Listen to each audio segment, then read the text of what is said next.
Okay, Michael, I have pushed the live stream. Now you can make me co-host. Hey, you co-host. Thank you so much.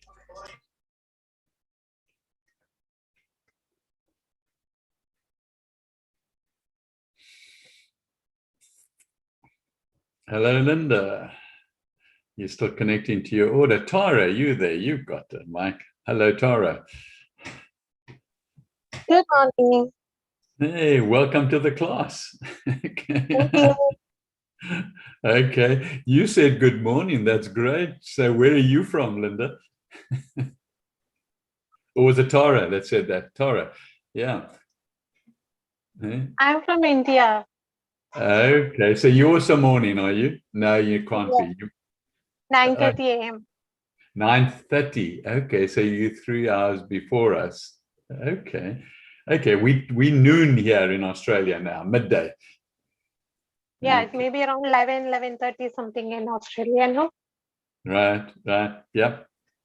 So tell me, Tara, what brings you to a microgreens class? I'm very fond of this greens, so I thought let me attend microgreens, how to grow them. Okay, Because okay. recently I came back to India during the lockdown from Kuwait. So I want to grow something. Okay, okay, that's great. Well, welcome. Okay. And we've got Linda. Linda, hello, welcome to the class.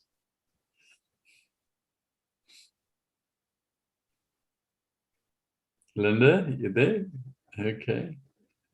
And we've got Gay. We meet again. Hello, Gay. Hi, guys. Hi. Yeah. I can't get any response out of Linda. So maybe she's sleeping. It might be midnight where she is. What time is your area, Gay? How late? 1:30 p.m. Okay. But where are you then? Adelaide, Australia. Of course, yes. I forgot you told me last time. Yes. I've got to remember that. We've got Tara from India, and she's about 3.5 hours, I think you said, difference. So we're slowly becoming international all in one class. Okay. Yeah. All right. So, Gay, what brings you into our microgreens class? Well, I'm on a diet. I'm eating healthy. I worked 40 years as a chef. Wow. Okay. Microgreens, why not? I'm sure you've used them a lot as a chef, haven't you? Yeah. Okay. All right. Let me just introduce you to Brendan, the TA that's in the class today. He is here to help if there are any issues and with your microphones or your videos or what it is. So Brendan, it's nice to have you in class. Welcome. Thank you, Michael. Okay. All right. What I'm going to do, the class, I'm going to use slides through the class, and you know, unless there are background noises, you're welcome to leave your microphone on and interact. But Brendan will turn them off if there's some background noises disturbing the other class people, and then you just need to turn it on when you want to talk to me and ask me a question. We've got just a handful of people in the class today, so we can interact. You can ask questions as we go along and participate. So, and thank you very much for those that are keeping your video on. Okay, it helps a lot when you're talking to a human being and not a black screen, nothing. Okay, let me share my screen and okay, you should be able to see my screen now. It says microgreens on it. And there are some people, I know two people that know me, but the others I don't know. So here I am. My name is Michael Plumstead, and I live in Perth in Western Australia. And those who've just joined, it's just gone midday here in Perth. Okay. My background is writing, researching, a business owner, and a mentor to other business owners as well. Always enjoyed that, always enjoyed business. I enjoy gardening. I'm looking at my garden now as I'm talking to you, right out of the window, and it's lovely. We've got some really interesting wildlife that constantly is in our garden. Gail, you'd be interested to know that, you know, we've got parrots, wild parrots, which are abundant in Australia. And there are 4 of them. There are 2 pairs that come here every single day to get the food that we put out for them. And it's such a pleasure. And then we've got bandicoots as well that come into our garden, and I give them bird seed and they eat it. Anyway, that's who I am, and that's what I enjoy. So let's see what else we can find out that I enjoy doing, like growing these microgreens. Just look at the images that you see on your screen right now. I mean, they are, just looking at them, you could describe them as delicious, but you know, the textures, you can see the textures in the images, the different colors, and I just wish we could actually smell on the internet as well and get the, but we can't. So what are microgreens? Microgreens are just young vegetables, okay? And you could call them baby vegetables, okay? You could call them, in fact, they're something between a sprout and a vegetable, okay?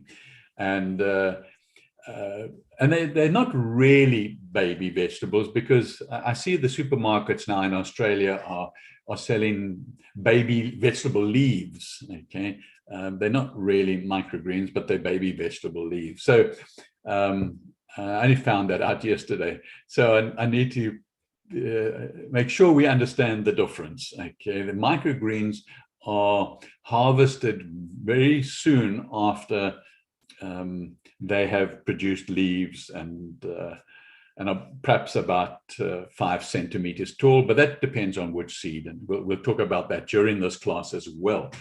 So, but the big aspect about microgreens, and that is that they are nutritious, okay? They really are. And as Gail, the chef, has been using them to color her plates as a chef, and you know, chefs like being very artistic on what they present to their diners, and so they use microgreens for different color effects, and we'll talk about that as well. So the different types of microgreens. Now, because they are baby vegetables in the making, they fall very into similar groupings as the vegetables. And as you can see on the screen now, you know, there are 6 different categories, and those are 6 different vegetable categories as well as microgreen categories. You know, the first one you get, I call the cabbage family, and then beneath that one is what I call the aster family, you know, with chicory and so forth involved in that. And then, of course, the carrot family. As you can see, the third one down on your list there, those are just names that are random names. They are scientific names, which I avoid in this class, basically because I can't pronounce most of them anyway. So, and then the second last one, the green leafy category, and finally the gourd family with melon, cucumber, and squash, and so forth. But you do get other aspects as well. Don't get me wrong, this is very broadly, when we're talking about microgreens, we're talking about you know, growing them and eating them for various reasons. But you can also grow cereals like rice, oats, wheat, corn, barley is another one. And legumes like chickpeas. I tend to grow quite a lot of chickpeas. and then you get different types of beans and lentils that you can grow as microgreens as well. And but broadly, those are the 6 categories that you see in front of you now. So let's just differentiate between what is a microgreen and what is a sprout. Okay, it clearly shows you in the image.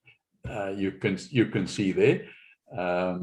The sprouts, there's the actual seed, the brown seed, and it's sprouting. And on the right, you get a microgreen stem and leaves. The big difference is that microgreens are grown in soil or in a medium. There are lots of different mediums. There are mats and so on, and you can even do it hydroponically. But because I personally grow them in soil, for this class, I'll just say soil, but you can grow them in any other type of environment that is currently being sold. Because places like Australia and North America, you can't ship soil around by post. Okay, so if you buy a kit, then you buy a mat, and they ship you the mat. So sprouts, as you know, I mean, we've all sprouted, I'm sure. You just need a nice ventilated environment, and you keep them slightly damp by washing them a couple of times, and you get the sprouts. Light is an issue, particularly for microgreens. And I'm going to talk about that in the class. It does make a difference as well between the two, whereas sprouts, light is not a big issue, but certainly microgreens it is. Ventilation for both of them, important to have ventilation for sprouts. But you put them in a bottle and you drain the water off, and so that's fine. But with microgreens, it's not. Microgreens, it's very important to take into consideration the ventilation. But we'll talk about that also during the class and get some. Just trying to be clear the differentiation between. I added this particular slide because historically people have asked me, what's the difference? Okay, so although you use the same seeds for sprouts and microgreens, or shall I say, you'd use the same seeds that you sprout with, you can use those seeds for microgreens, but there are seeds that you can use for microgreens, but you can't use them as sprouts. And that is because you do not eat the seed of that particular vegetable, okay? And when you're eating microgreens, you're not eating any seeds. When you, okay, all aspects of the sprout. So, okay, so why grow microgreens? I think it's $1 million question, and I love growing microgreens for a whole lot of different reasons, and I'm going to share some of those with you. And if you're not growing microgreens by the end of this class, then I failed. Okay, so I really want to see that you get into the microgreen business, okay, of growing for your family. So the first thing, you don't need a garden to get healthy mini vegetables, okay? You can grow them inside your house, okay? And the big thing in this day and age is organic, okay? You need to, focus on whatever greens you're eating, that they need to be from an organic section of society. You need to be buying from that section. But if you're growing for yourself, everything will be organic, okay? So you'll have your organic vegetables right here. And another reason to grow them, and probably one of the main reasons for myself, is that I regard them as a superfood. Okay, they are full of nutrients. I'll be talking about that in a business, and you need to build your immune system. Okay? And another thing, if you want to build your immune system, you need a healthy microbiome. Okay, it's no use, taking food in or even supplements in and then not being absorbed, and they're just passing out. That's not a good idea. So microgreens play an important part in healing your microbiome, but I'll talk a little bit more about that too, because it's very important. So the whole thing, it's all very practical, easy, and you can grow them year round. If you're in a cold environment in winter, like I am now in Western Australia, you get temperatures going right down to single figures, and it becomes very cold, and it's rainy and windy, often for weeks on end. And then you need an environment like a hot pad, they call them, underneath your trays to keep them at a sort of 25 degrees centigrade or thereabouts. Okay, but seeds won't sprout easily unless they're in a warm environment. So another reason would be a reason for gay, because they're colorful as a chef. And definitely they are really, really tasty. And so I want to now start. I will be talking in a couple of slides from here to more about the whole health benefits, but I've already mentioned the microbiome in your gut lining, that has to be really maintained. And microgreens, by their very nature and the way, and all the enzymes and everything that's mixed together in a microgreen, automatically, if your microbiome is damaged, it will heal it. If it's already okay, it will maintain a strong microbiome, which then gives you a good chance to have a good immune system. When you look at microgreens, they have one of the highest concentrations of nutrients per calorie of food on the planet.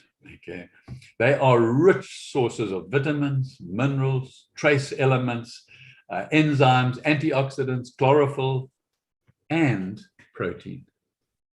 Okay, so they provide us with substantially greater health benefits than raw fruits and the full vegetable, the mature vegetable.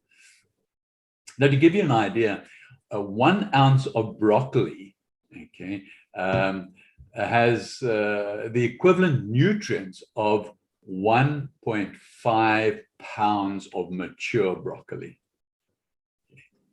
So there's an enormous difference between the nutrients in a microgreen and the full-grown plant.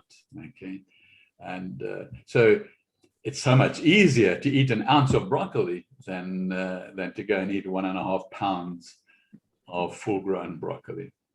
So looking at the screen, the polyphenols. If you went and spoke to your doctor, your health practitioner about the polyphenols, you'll find that they'll say, wow, okay, it's great to eat things with polyphenols. Now, it's a very broad category, that word, very broad category. But it's a good place just to start with understanding the whole nutrient stories. Now, the antioxidants and the polyphenols, let's rather use the word polyphenols. The polyphenols have phytonutrients. Now, phytonutrients help with lower cholesterol. They deal with triglyceride symptoms of rheumatoid arthritis, okay, from experience, that one too. Alzheimer's disease, cancer, cardiovascular disease, diabetes. And as I've said, it does all this by first building a strong microbiome. Okay. Now, the biggest problem disease-wise in the world at the moment, I'm not talking about viruses and things, historically has been heart. Okay, has been heart issues, heart problems. Okay, that's been the main leading cause of death. And microgreens is one of the easiest ways to effectively maintain heart health. Now, that alone, you know, if you're concerned about that area of health, it's really worthwhile moving into microgreens as just a daily. It's so easy to grow, so easy to eat, so easy to have around. Okay, why not? Okay, so you know, I've done a lot of research to see if I can come up with statistics, and the lowest statistic from scientific papers that I've looked at is that microgreens are 4 times more nutritious than the full-grown plant. But other papers I've read, they said they are 50 times more nutritious than the full-grown plant. Okay. Now, whoever's right, whoever's wrong, doesn't matter. It's nutritionally dense. Okay, and a really, really good reason. Because it's so easy to grow, there's really just no reason not to get the health benefits. Okay, maybe we should just stop there. Let me just stop sharing for a minute and see if there are any questions that everybody's gone. Okay. Any questions? Gabe, no questions at this point. Okay. But you'll probably answer me down the line. If not, I'll catch you before you go. Okay. Okay. Tara, do you have any questions? All the way from India? No? No? Gone? Okay. All right, if there are no more questions or no questions, we'll move on. And okay, I want to talk a little bit now about seeds. And I suggest, you know, there are hundreds of different seeds. And, you know, the question when you want to start is, which seeds do I start with?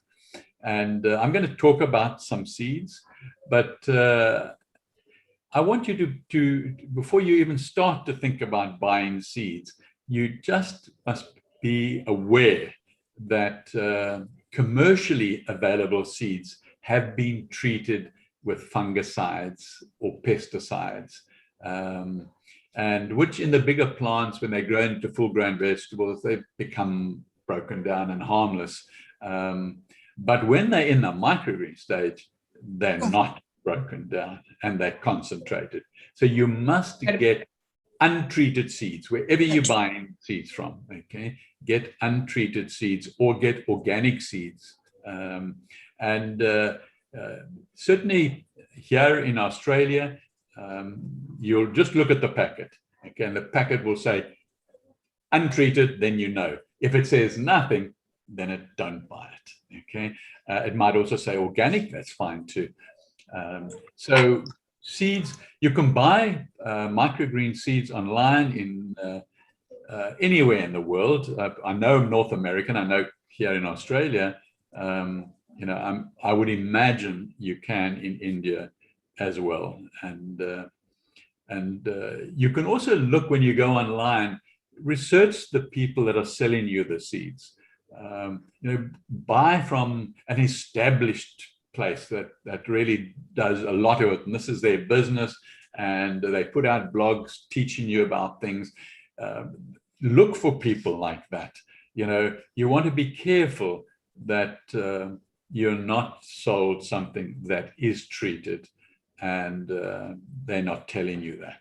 So seeds are an important part to start. And once you've found a supplier that you trust, and then just keep on supporting that supplier. It might be from your local health shop.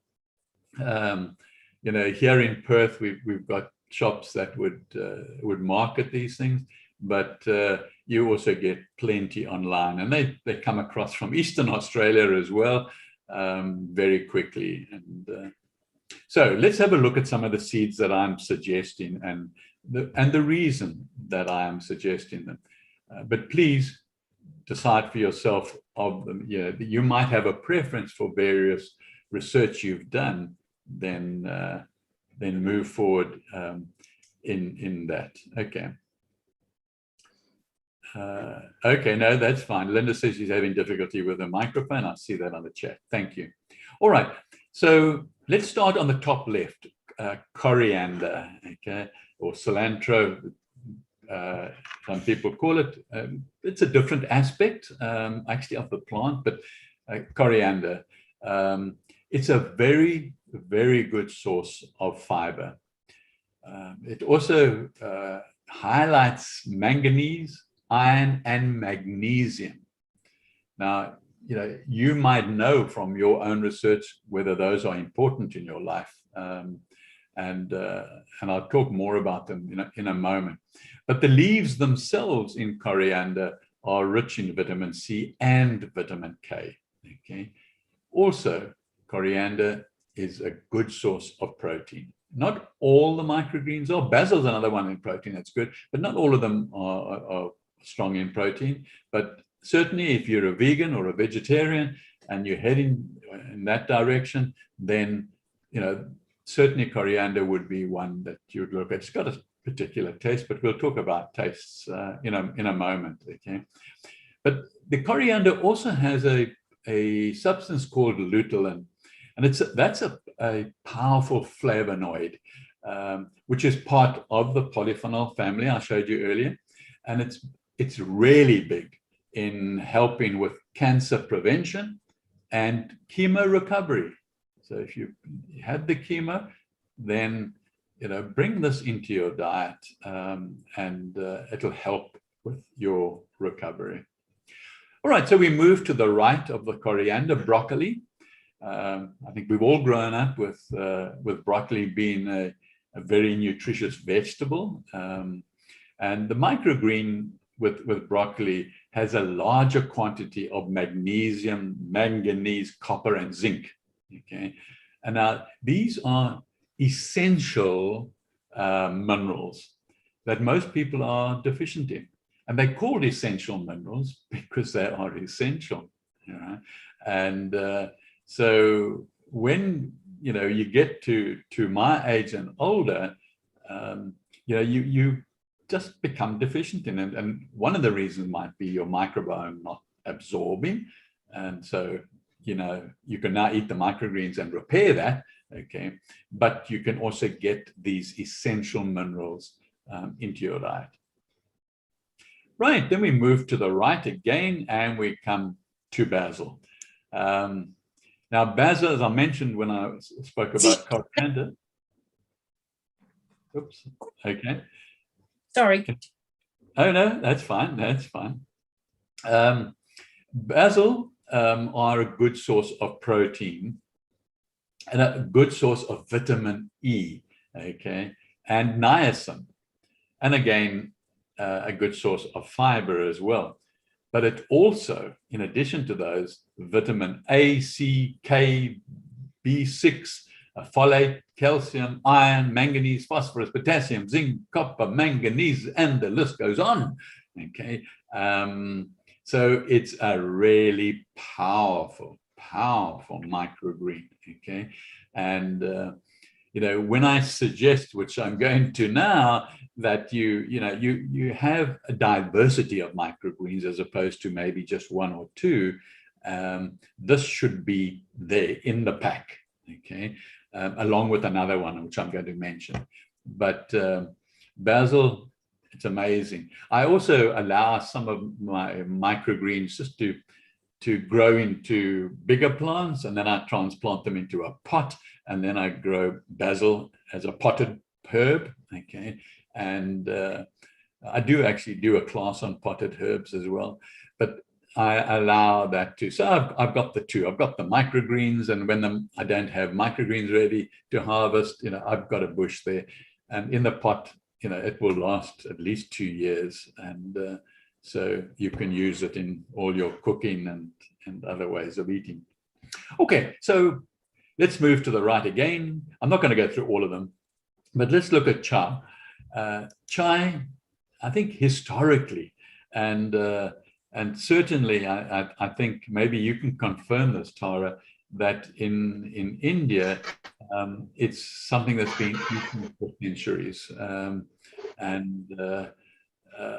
just the seed itself. Okay, and it's great in fiber and protein as well. I think probably, this is subjective, but it's probably one of the most healthiest foods on the planet, I think. And I say it is subjective. I support chai, and I've even got the seeds on my desk at the moment, because they support a healthy digestive function, but all the different things they've got. And for me particularly, it was about diabetes too, many years ago, and so that helped as well in that, to reduce the issues and help manage, okay, the diabetes too. So if you look now back to the screen, and we've now got radishes on the bottom left, and I told you I was going to mention one more really super food, and that, can you believe it, okay, is the microgreen radish. Oh my goodness, it contains vitamins A, B, C, E, K. It delivers calcium and iron and magnesium and phosphorus and potassium and zinc. And that's not all. They're rich in essential amino acids and chlorophyll. Now, they're called essential amino acids because body doesn't produce them. Okay, you've got to supply your body with them. Okay, very important to the whole protein approach to your diet.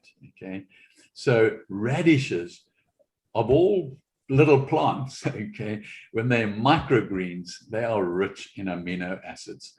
And of the ones on the screen, by far the radishes are the ones that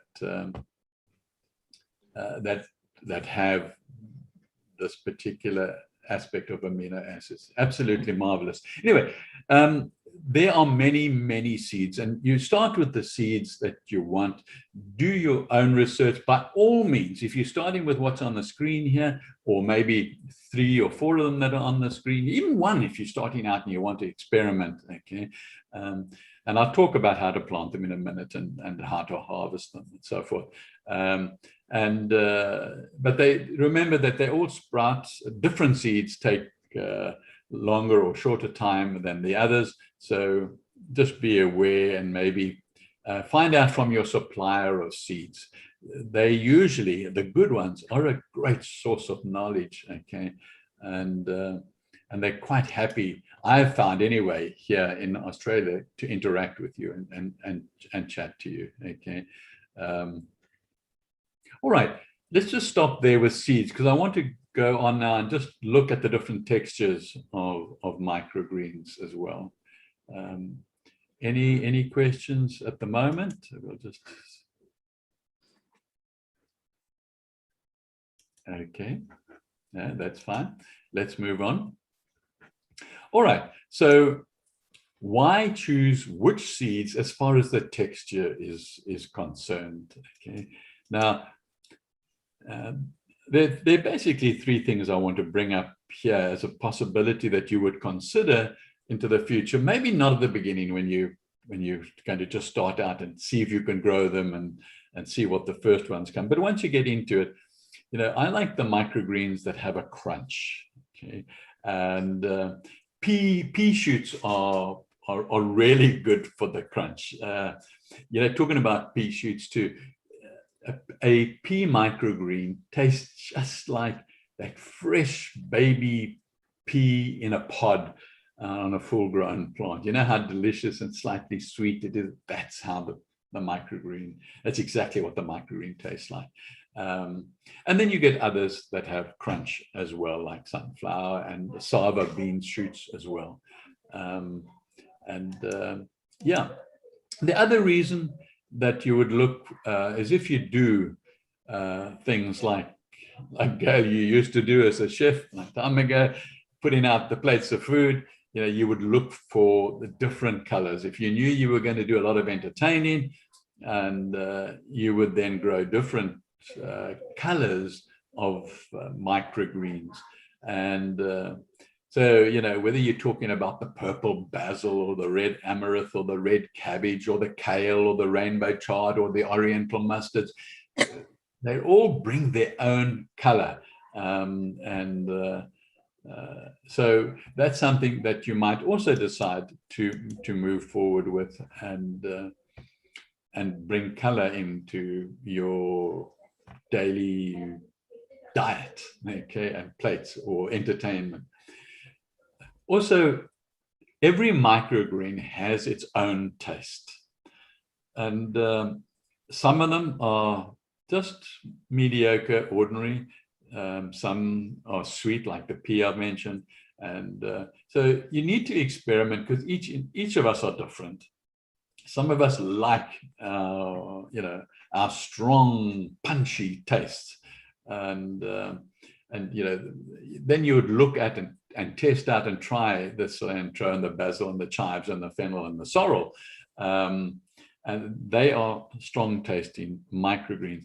Even the radish is pretty strong, okay, compared to the others that are mediocre or just quite plain. So it's something you need to take into consideration when you're growing. You don't, if you don't like strong taste and you suddenly want to start growing, you know, something like basil and chives, and then you harvest them, and then, oh my goodness, I don't like microgreens, and you know, and that's the type of thing that when you're starting out.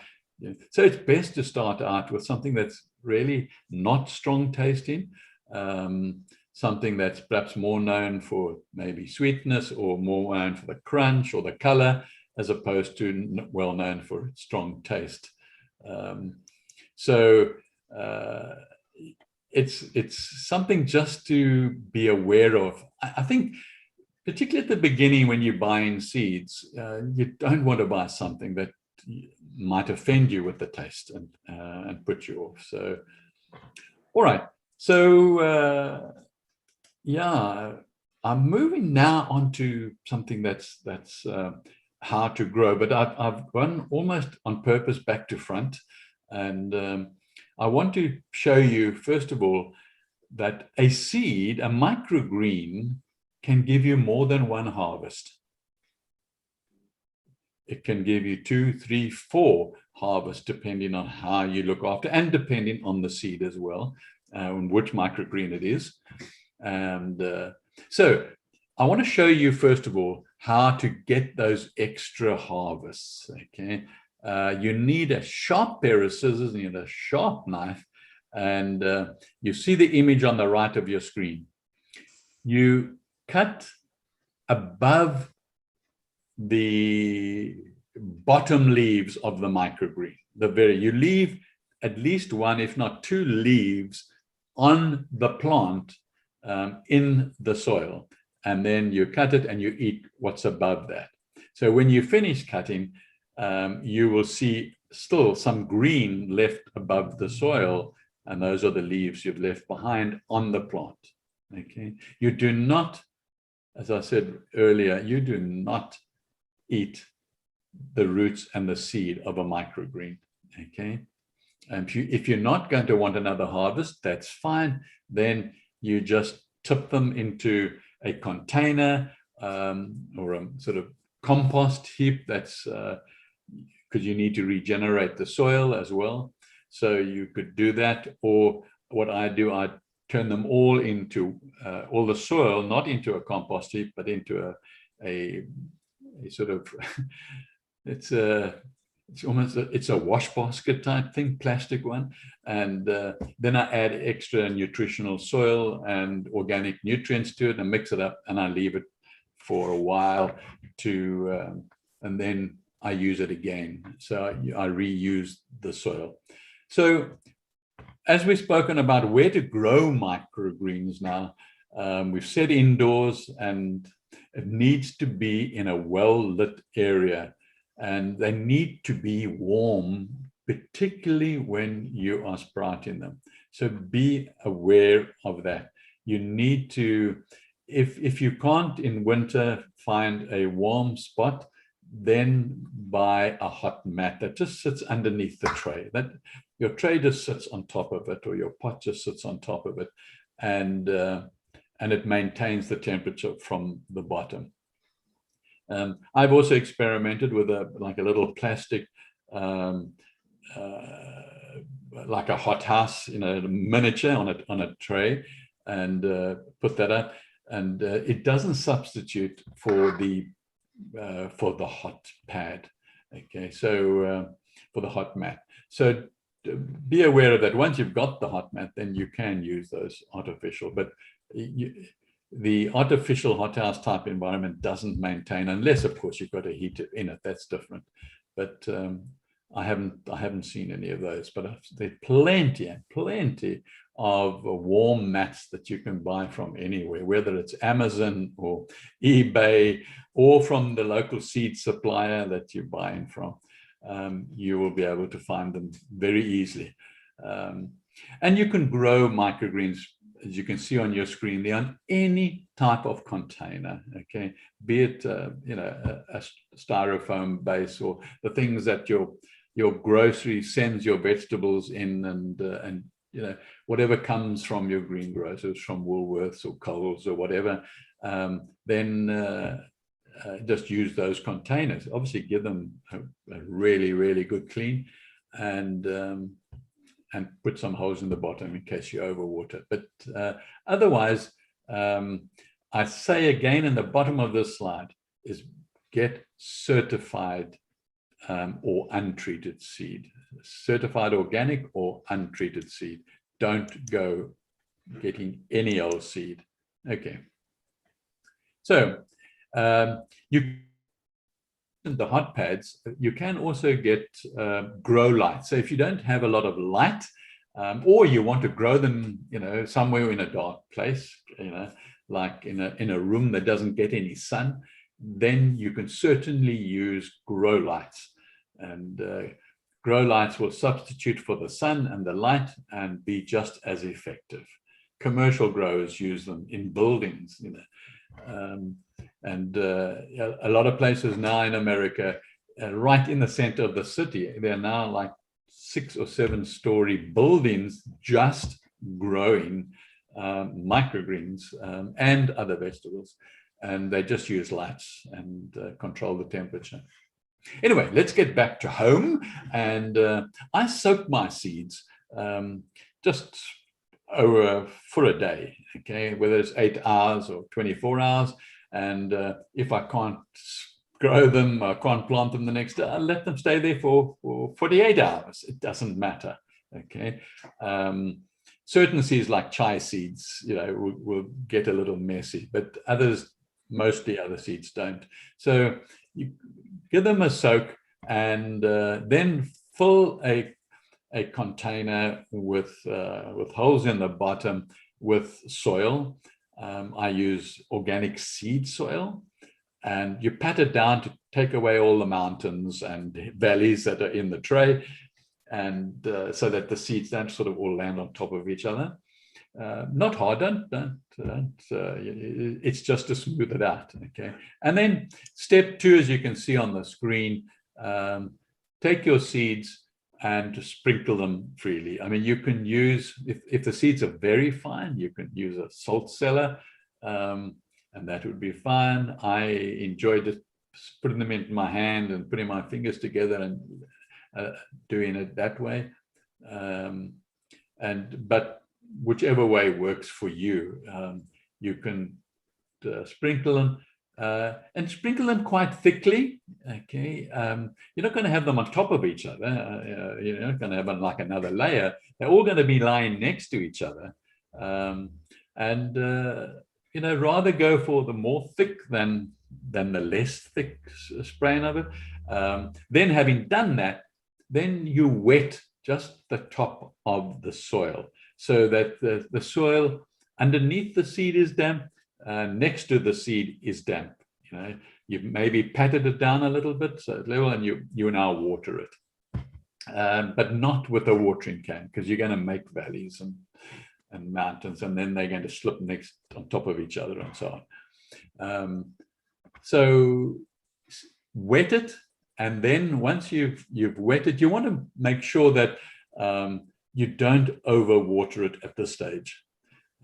So you want, maybe the water will go down, maybe halfway into the soil, unless of course you're using a mat, and there'll be instructions from the supplier of the mat, and because they're different mats. I mean, there's coconut mesh, there's mats, and there are hemp mats as well. So, depending on the mat and what it is, you'd be able to follow the instructions that come with it. Then, having done that, you've now sowed, you've damped it down. Now the seed needs to be in darkness. Okay? So there are various ways of doing and creating darkness. You can see in the image there, you can put a board on top that totally takes out all the light.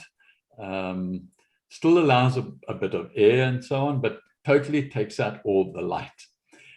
What I do, I don't use a board, I use soil. So now I put soil on top of the seeds, and that now puts the seeds into darkness, okay?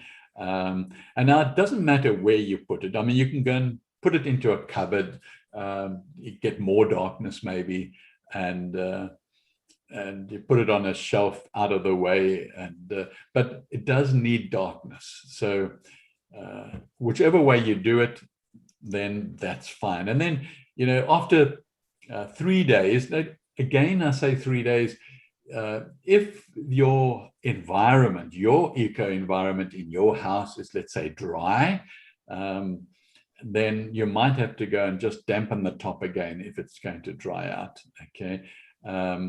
But usually it's not, because, if you've got a piece of wood on top, or if you've put ground on top, then that ground's not going to dry it in a hurry, because you've now put it away in a cupboard somewhere with it, perhaps not that dry. But you can be aware of it. But look at it for the first time, maybe after 3 days, depending on the seed, and you will see that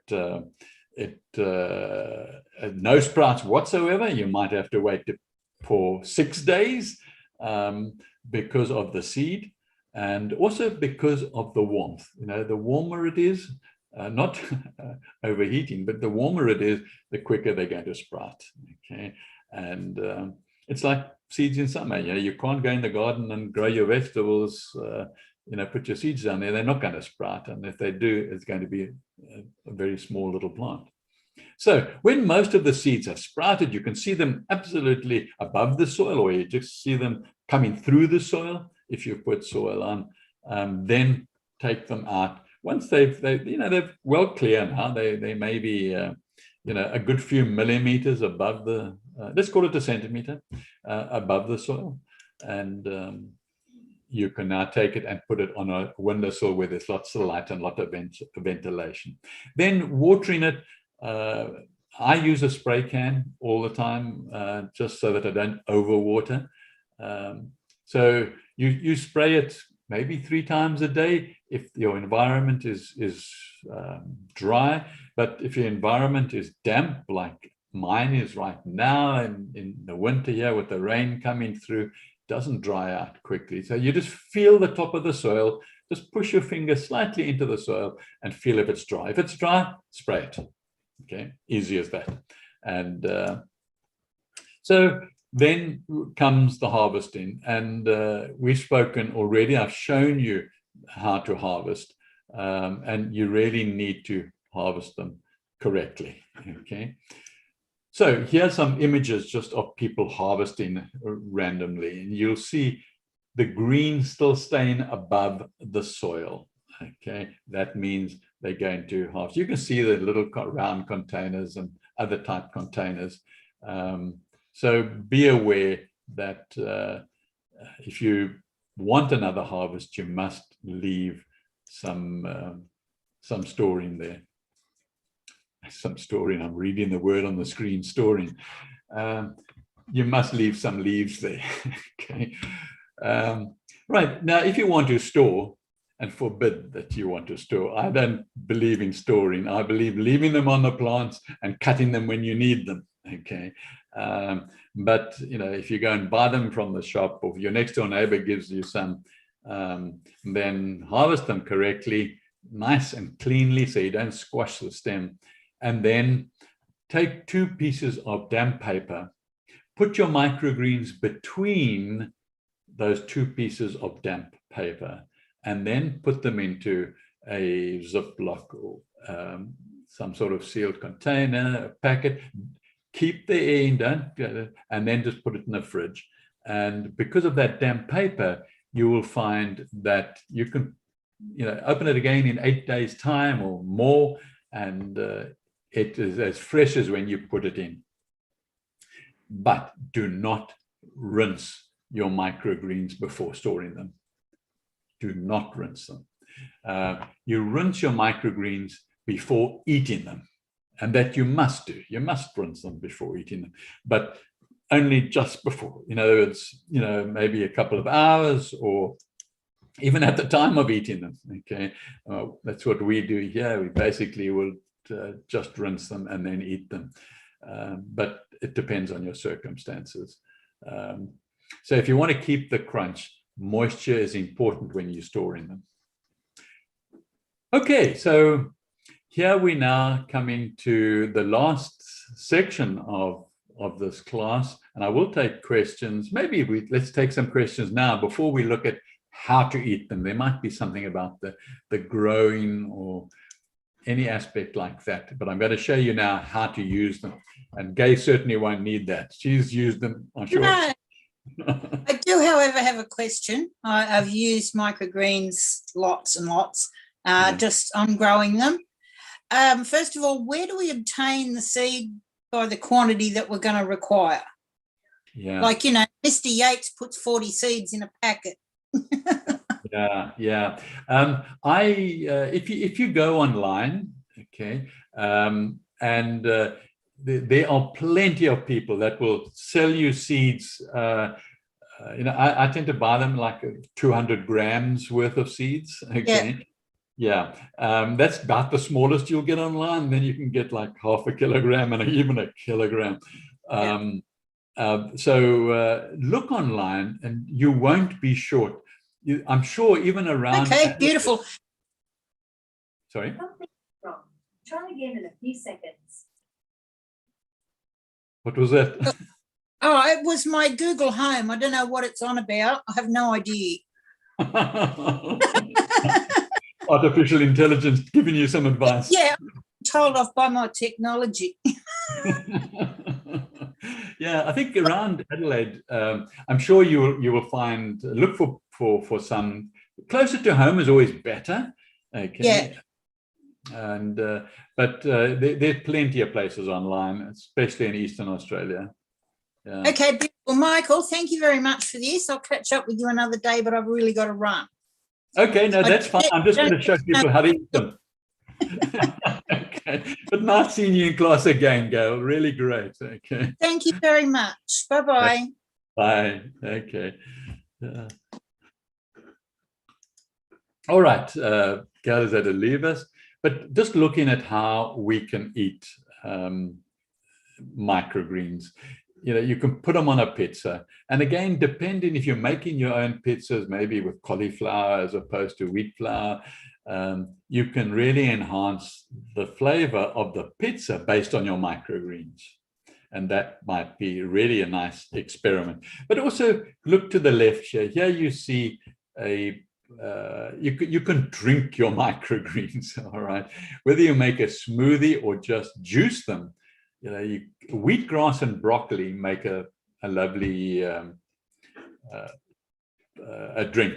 So try it. Otherwise, you can use them in soups and all over.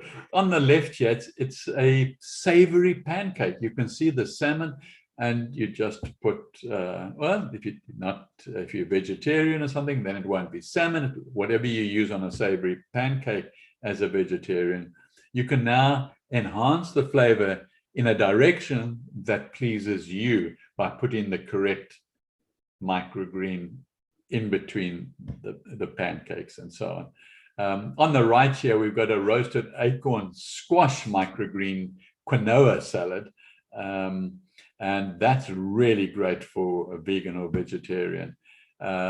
and it's got vegetables in it as well as all the micronutrients of the microgreens as well. It's, you know, there's so many places here you can use them on desserts. Okay, here we've got a what do they call it? A strawberry pancake, a strawberry chocolate tart. There's the word I was looking for. And you choose this is now, because it's sweet and you've got strawberries, you know, again, a pea shoot here. This is pea shoot on the image. You could put pea shoots down, and you then got it sweet. On the right is a spring salad. I mean, anything goes into a spring salad for sure. And if you just look at all these different options, I mean, that rainbow salad is amazing. It has all types of ingredients in it that will impress anybody that comes. If you come to the right side here we've got a roasted broccoli microgreen soup for those cold winter nights that we are entering now in Australia. And but again, you know, there are recipes online you can look at how to include all sorts of other types of microgreens, and even like pumpkin seeds and things like that. So if you look underneath that, there you've got a little roast beef on a little piece of bread, a little tea sandwich, if you like, and you can decide, you know, exactly what sort of flavor you want by choosing your microgreen. And then on the extreme left, you've got the bittersweet salad, and with all sorts of blood oranges and all sorts of things in that salad. Okay, I wouldn't even want to start to tell you, but the microgreens, the colorful microgreens are there. Okay, well, that brings us to the end of the class, and I put these images on the slide on purpose. First of all, you can see at the bottom here, we've got a wild rice salad, okay, with microgreens chopped into it. Very, very nutritious, okay? But look at that grandchild there, okay? You know, because grandchildren, you know, want things now, you can plant seeds this weekend, next weekend they're sprouting, and the grandchild did it. So it's lots of fun. Okay, so I'll take any questions that anybody might have, but thanks very much for being part of the class. Most appreciated. You will see there are classes that I do, you know, on purpose, finding your purpose in life and how to take it forward.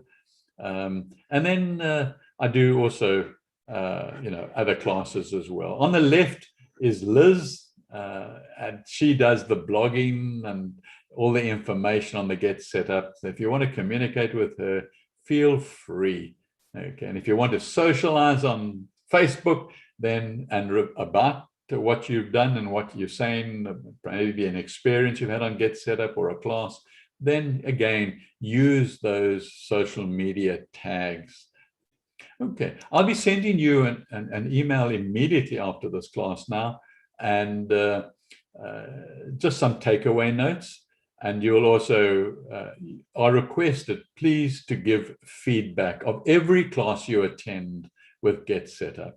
You know, click the feedback. It comes in with the email, and give feedback. That way, Get Set Up knows, you know, what is appreciated and what needs more of, and any suggestions you have, you know, you get an opportunity to